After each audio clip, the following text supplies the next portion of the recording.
আসসালামু আলাইকুম। আ কোরিয়ান ভাষায় কখন এই যে গিয়ক যে অক্ষরটা এটা কখন খ হয়, কখন গ হয় বা কখন ক হয়, এটার উচ্চারণ নিয়ে কিন্তু অনেকেই কনফিউশন এ আছেন। আ এটা হচ্ছে মনে রাখার জন্য একটা সহজ টেকনিক হচ্ছে আমরা বের করার চেষ্টা করছি আপনাদের জন্য। তো আসুন আমরা আজকে এটা নিয়ে একটু আলোচনা করি কিভাবে আপনি এটা ব্যবহার করবেন।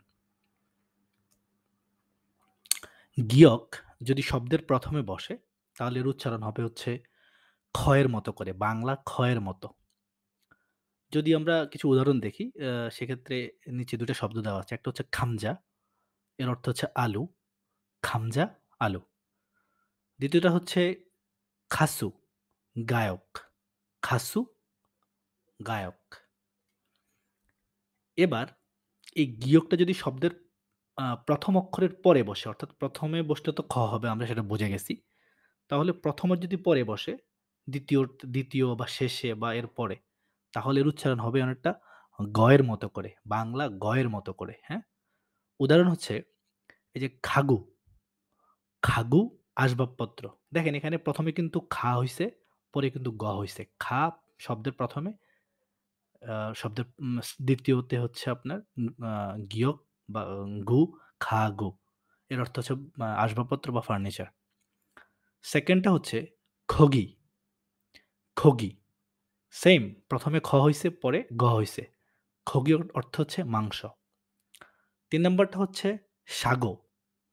সাগো অর্থ দুর্ঘটনা। দেখেন এখানে ১ম এ কিন্তু ১ম এ বসে নাই, 2nd এ বসছে। যার কারণ হচ্ছে এটা গ হিসাবে উচ্চারিত হইছে।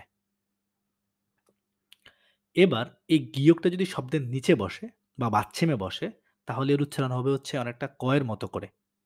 উদাহরণ দেখা যেতে পারে গিয়ক, গিয়ক।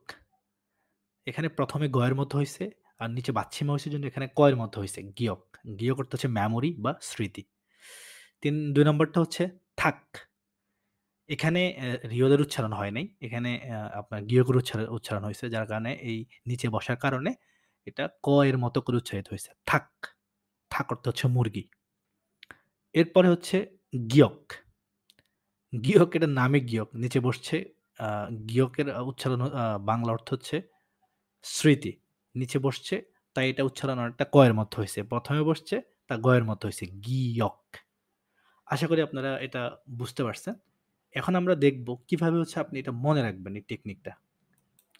যদি আমরা এই শব্দটাকে, এই অক্ষরটাকে যদি আমরা গিয়ক না বলে যদি আমরা খিগক বলি, খিগক, তাহলে আপনি এটা মনে রাখতে পারবেন যে খিগকের ১ম এ হচ্ছে খ, পরে হচ্ছে গ, পরে ক। খিগক। তো ১ম এ বসলে খ হবে, মধ্যখানে বা এর পরে বসলে হচ্ছে গ হবে। আর হচ্ছে আপনার শেষে বসলে, নিচে বসলে হচ্ছে সেটা ক হবে, খিগক। আশা করি এভাবে আপনারা মনে রাখতে পারবেন। তো প্লিজ ভিডিওটা ভালো লাগলে অবশ্যই একটা লাইক, কমেন্ট করবেন। আর এই ধরনের ভিডিও যদি নিয়মিত পেতে চান, প্লিজ আমাদের চ্যানেলটা সাবস্ক্রাইব করুন। Thank you. আসসালামু আলাইকুম।